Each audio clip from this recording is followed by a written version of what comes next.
আসসালামু আলাইকুম। পরিমণিকে নিয়ে যা বললেন মিশা সওদাগর।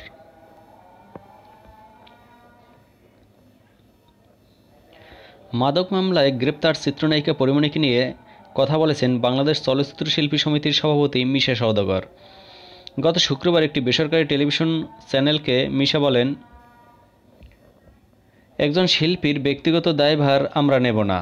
সে কোথায় থাকে, কি করে, কিভাবে চলে, কার কয়টা গাড়ি, কার কয়টা বাড়ি, এটা জানা আমাদের বিষয় নয়, বরং তাদেরকে যারা চলচ্চিত্রে আনে তাদের সতর্ক থাকা দরকার।